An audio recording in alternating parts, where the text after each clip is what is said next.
cidadania, educação, comunidade, saúde, comunicação, universidade, Cultura, debate. cidadania em debate. Olá, começa agora o Cidadania em Debate, um programa do Sindicato dos Servidores Públicos do Ensino Superior de Blumenau. Este é um espaço que trata questões de interesse dos trabalhadores do Vale do Itajaí. E no programa de hoje, o assunto é escravidão e identidade étnica. Um olhar sobre os africanos em Santa Catarina. Vamos debater algumas questões envolvendo os negros no estado catarinense, desde as questões culturais ao desenvolvimento econômico. Também vamos conversar sobre a diáspora negra pelo Brasil e pelo mundo, além da dificuldade dos negros no mercado de trabalho e também nas universidades. O passado explica o presente e sinaliza o futuro. Por conta disso é que os historiadores se debruçam a trazer para o dia a dia fatos da nossa sociedade ocorridos há muito tempo. E esses resgates dão condições de explicar o cotidiano. Assim podemos entender as razões que levam os negros a enfrentar problemas de ingresso nas universidades e de disputar cargos de boa remuneração no mercado de trabalho, e é pela história que algumas vezes cai por terra essas versões. Uma delas seria a de que a economia em Santa Catarina se desenvolveu após a fundação das colônias de imigrantes alemães e italianos, principalmente a partir de 1850. Para debater esses assuntos, a nossa convidada de hoje é a professora do curso de História da Universidade de Santa Catarina, a doutora Beatriz Galotti Mamigonian.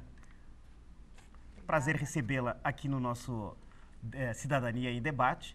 E nós vamos começar o nosso programa de hoje com uma enquete em que as pessoas respondem se o trabalho escravo ainda ocorre atualmente no Brasil. Nós vamos fazendo uma ligação aqui no nosso assunto dessa noite. Eu acho, principalmente em cidades grandes como Sergipe, Piauí, São Paulo, Ceará. Eu acho que são cidades que têm pouca valorização de educação. E como mudar isso? Tipo, investimento em educação, em cursos técnicos, valorização mais do seu funcionário, menos horas de trabalho, normalmente só as 8 horas normais. O trabalho escravo existe, mas ainda existe no Brasil, mas para combater o trabalho escravo, acho que deve o governo participar, ajudar com escola, melhorar os colégios e com condições salariais melhor para os seus pais, né, para que os seus pais possam botar os seus filhos na escola, para que os seus pais não tenham que obrigar os seus filhos a trabalhar. A gente tem conhecimento, assim, ouve falar, até tem propagandas. Recentemente tem uma propaganda que eu já vi agora também na TV, que diz que existe sim o trabalho escravo no Brasil. A gente às vezes tem conhecimento, mas eu não sei onde, em que condições, mas sei que existe sim. Acho que é importantíssimo trabalhar contra isso. A gente tem que, se souber, tem que denunciar, tem que informar, utilizar os meios de comunicação possíveis para acabar com o trabalho escravo, que realmente é um absurdo, né? Eu acho que existe sim trabalho escravo no Brasil ainda, e acredito que para poder diminuir e terminar com esse trabalho escravo é muito importante a educação, né? Investir muito em educação e investir em políticas que deem o mínimo de condições para as pessoas poderem iniciar e continuar a sua vida. Algumas políticas que garantam as necessidades básicas das pessoas. E isso pode auxiliar o que se reduza ou se termine, se define que é necessário no trabalho escravo. Vou começar a nossa conversa com a professora Beatriz, perguntando, por que a maioria das escolas de Santa Catarina atribui o desenvolvimento econômico do Estado depois da fundação das colônias de imigrantes alemães e italianos. E por que os negros não são citados? Professora. Obrigada pelo convite. É uma pergunta difícil, mas minha resposta, por enquanto preliminar, tem a ver com a formação do currículo. É no século XX que o currículo escolar e o sistema de ensino público e das escolas é no século XX que esse currículo é montado. E o século XX é quando o preconceito racial era mais forte e é quando a noção e o ideal de brasileiro era um ideal de brasileiro europeizado. Isso fez com que as experiências e toda a bagagem de lutas, toda a experiência das populações de origem africana fosse deixada de lado, não só desconsiderada, como tomada em negativo, né? Todas as lutas das populações de origem africana foram vistas como reclamações injustas ou reclamações descabidas. Dessa forma, não era um conjunto de pessoas, não era um grupo social a ser considerado como parte da história. Agora, falando do currículo, no currículo Santa Catarina não está sozinha nesse apagamento da história da escravidão, né?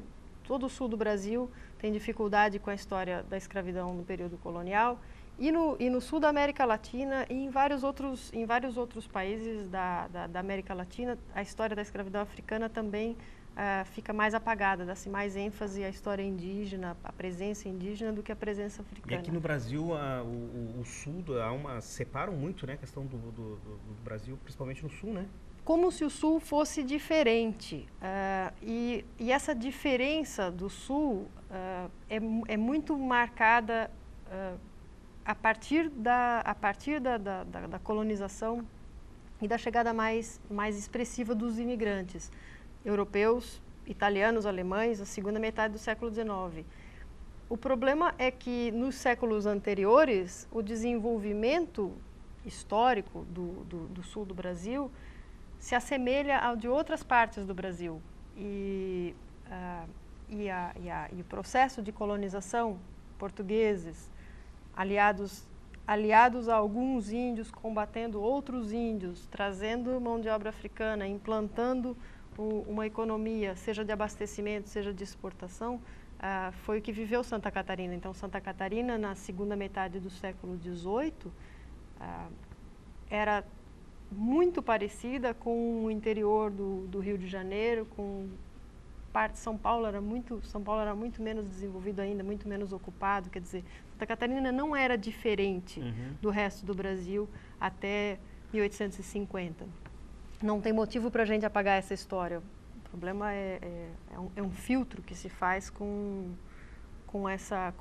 esse viés de desenvolvimento destacado. A história foi mal contada, professora, quando trata-se do negro no sul do Brasil? Eu acho que houve preocupação de dar ênfase ao que seria uma especificidade, essa presença europeia. E nisso um apagamento da presença africana e da experiência de escravidão. Isso, sabe, tem bastante a ver com os estudos de história se focaram nas áreas de exportação, nas áreas de exportação de açúcar, de café.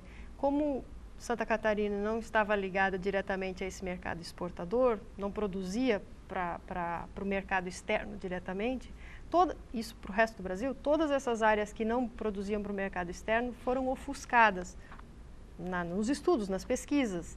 É só hoje que as pesquisas têm se voltado para as áreas que não são voltadas diretamente para o mercado externo, mas para o mercado interno de abastecimento. E no nosso caso, farinha de mandioca. Sim. Feijão, milho, todos esses produtos que são de alimentos não ficavam só no mercado local, eram exportados em grande quantidade e era isso que Santa Catarina vendia, era essa a produção de Santa Catarina e era para isso que Santa Catarina precisava de mão de obra escrava. A concentração de negros em Santa Catarina ficou mais ou menos Florianópolis? Não, todo o litoral. A gente tem pesquisado a ilha de Santa Catarina, o litoral adjacente e, na verdade, todo o litoral de Santa Catarina teve essa economia de abastecimento, né? Essa economia de produção de farinha de mandioca, muita farinha de mandioca, milho, feijão, açúcar também, aguardente. Esse litoral catarinense tem uma conexão direta com o Porto do Rio de Janeiro. Recebe escravos africanos do Porto do Rio de Janeiro e vende em troca farinha de mandioca. Mas é todo o litoral que é voltado para essa economia de abastecimento. É um desenvolvimento do final do século XVIII que se dinamiza muito com a chegada da corte, pela necessidade dessa produção. E Santa Catarina, a ilha de Santa Catarina especialmente, mas São Miguel, São José, muito, mas também São Francisco, essas outras, Laguna, todas elas são muito semelhantes, né? Vão ter, importam e incorporam escravos africanos vindos da costa ocidental da costa centro-ocidental, Angola, Congo, que chegam mais ou menos entre 1808, 1810 e 1830. É importante fazer esse recorte dos negros que vêm da costa da África, porque junto com eles vêm todas as manifestações culturais, as manifestações religiosas, né? E também por conta disso, nós vamos ter esses elementos muito presentes, principalmente em Florianópolis, né? Que é totalmente diferente em relação aos demais municípios de Santa Catarina, né? Mas assim, a gente vai fazer um breve intervalo e na volta a gente vai fazer uma discussão a respeito, né, da presença do negro em Santa Catarina, de como ele impulsiona a economia e as dificuldades, né, que o negro tem hoje no mercado de trabalho e a educação. A gente já volta.